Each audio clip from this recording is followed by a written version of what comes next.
नबी मलाकी का ग्रंथ पहला पाठ अध्याय 3 पद संख्या 1 से 4 तक। प्रभु ईश्वर यह कहता है, देखो मैं अपने दूत भेजूंगा जिससे वह मेरे लिए मार्ग तैयार करें। वह प्रभु जिसे तुम खोजते हो अचानक अपने मंदिर आ जाएगा। देखो विधान का वह दूत जिसके लिए तुम तरसते हो आ रहा है। कौन उसके आगमन के दिन का सामना कर सकेगा? जब वह प्रकट होगा तो कौन टिकेगा? क्योंकि वह सुनार की आग और धोबी के खार के सदृश है। वह चांदी गलाने वाले और शोधन करने वाले की तरह बैठकर लेवी के पुत्रों को शुद्ध करेगा और सोने चांदी की तरह उनका परिष्कार करेगा। तब वे योग्य रीति से ईश्वर को भेंट चढ़ाएंगे और प्रभु ईश्वर प्राचीन काल की तरह यूदा और यरूशलेम की भेंट स्वीकार करेगा।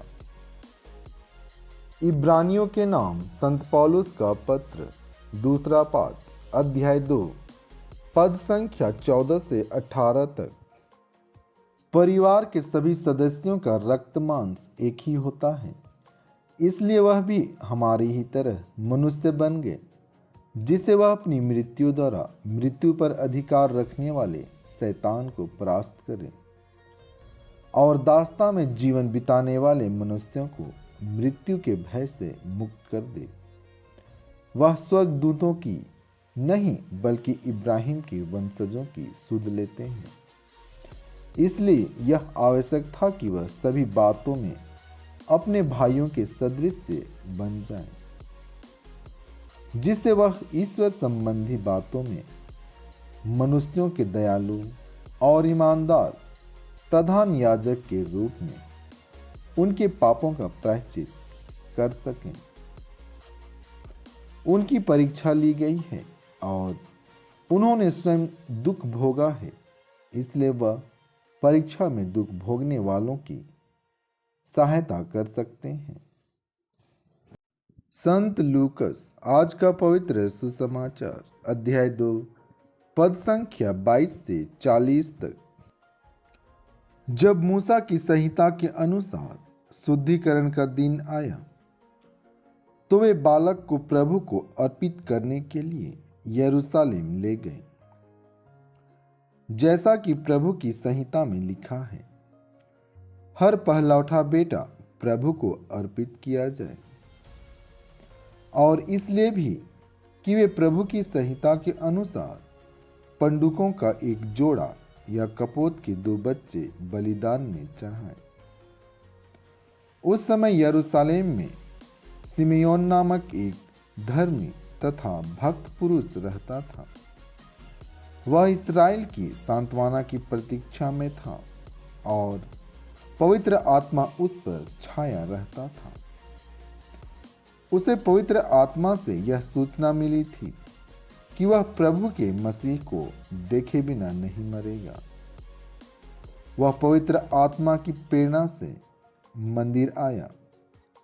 माता पिता शिशु ईसा के लिए संहिता की रीतियां पूरी करने जब उसे भीतर लाए तो सिमियोन ने ईसा को अपनी गोद में ले लिया और ईश्वर की स्तुति करते हुए कहा, प्रभु अब तू अपने वचन के अनुसार अपने दास को शांति के साथ विदा कर,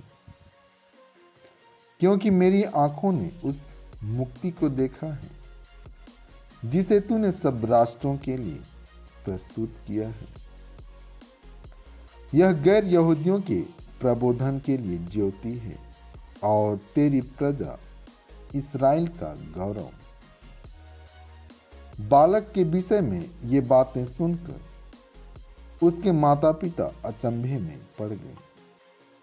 सिमेयोन ने उन्हें आशीर्वाद दिया और उसकी माता मरियम से यह कहा, देखिए इस बालक के कारण इस्राएल में बहुतों का पतन और उत्थान होगा। यह एक चिन्ह है जिसका विरोध किया जाएगा। इस प्रकार बहुत से हृदयों के विचार प्रकट होंगे और एक तलवार आपके हृदय को आर पार बेधेगी।